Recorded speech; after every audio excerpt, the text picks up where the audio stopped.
Je vais voir Room, film dont j'ignore à peu près tout, si ce n'est que Brie Larson joue le rôle principal et qu'elle a eu l'Oscar du meilleur rôle féminin.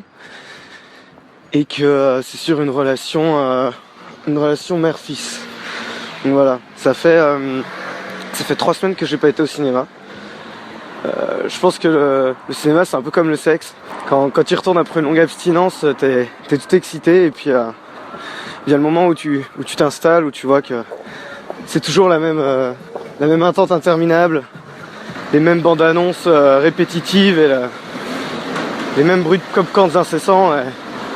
La lassitude t'envahit alors, mais si c'est un bon film, et seulement si c'est un bon film, vient toujours le moment pendant la séance où ça s'emballe, où il se passe quelque chose, où t'es parcouru de frissons, et tu te rappelles pourquoi ça t'avait manqué. Donc voilà, j'espère que Room sera ce genre de film.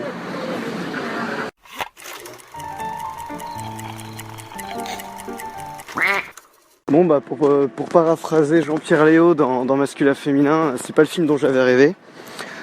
Alors c'est marrant parce que je pourrais poursuivre l'allégorie sexuelle de tout à l'heure, mais vu le sujet du film, ce serait un peu bizarre.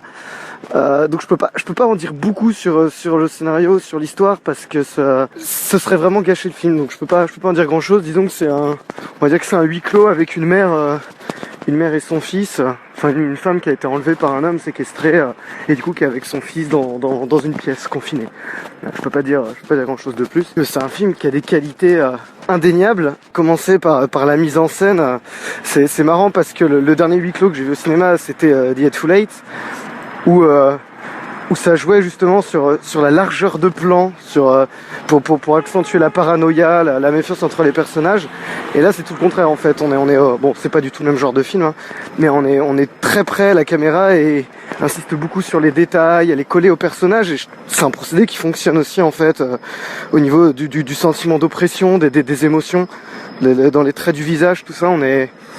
Ça crée une empathie assez forte. Et puis il y a pas mal de bonnes idées. Parce que c'est quand même, je pense pas que ce soit facile de jouer dans un espace confiné, surtout que là c'est vraiment très petit. Donc il y a plein de bonnes idées. Ça contribue au sentiment d'étouffement. L'utilisation du cadre également est très bien faite. Encore une fois, je peux pas vraiment développer là-dessus parce que ce serait vraiment gâcher, je pense, une partie du film. Mais disons qu'avec le hors-champ, avec le cadre, avec les lumières ou l'absence de lumière justement, il y a des très bonnes choses, plutôt subtiles.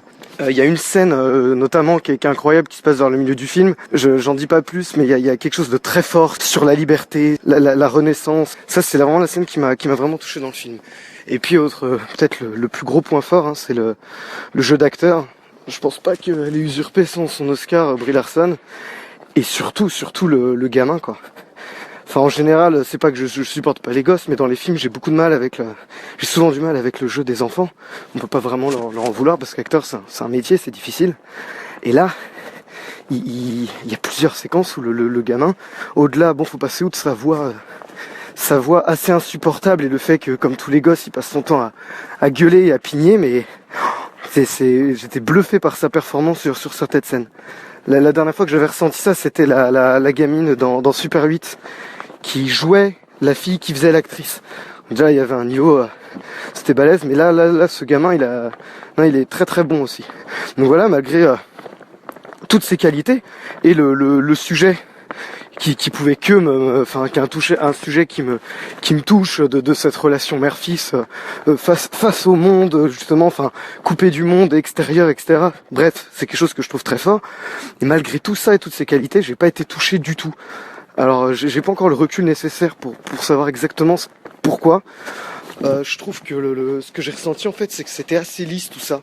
Enfin avec un tel sujet, avec un matériau aussi fort, on peut partir super loin sur le rapport au monde extérieur et tout. Et finalement, je trouve ça assez convenu quoi. Pas dans la mise en scène, je sais pas. Peut-être que ça va pas assez loin. Peut-être que c'est une pudeur de la part du film qui fait qu'il pousse pas les choses comme j'aurais voulu qu'il les pousse.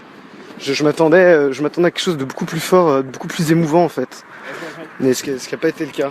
Et puis il y a aussi quelques maladresses qui m'ont marqué, des choses que je considère comme maladroites.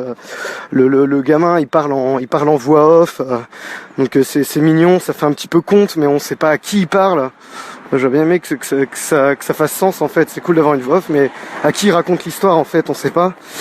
Et puis ouais, deux trois autres trucs un peu faciles comme la phrase. Vous avez un moment au début du récit, on va avoir une phrase et qui fera écho à la fin du film et qui prendra un autre sens. C'est vu et revu ça. Donc voilà, du coup c'était, je peux pas en dire du mal, mais je peux pas en dire du bien non plus. C'est juste quand t'as la carte illimitée, c'est cool quoi. Voilà. Et pour finir, c'est un truc positif. Et j'ai failli me faire avoir d'ailleurs par ces enfoirés, c'est que la scène finale est vraiment très belle et très réussie. C'est là où l'humilité, la forme de sobriété du film est bien utilisée. Et voilà, ça donne une scène vraiment magnifique. Et du coup, je me suis presque fait baiser parce que je suis sorti là, mais j'étais touché par cette scène et je me suis dit, waouh, en fait, c'était un bon film. Bon, en fait, non, pas tant que ça, quoi.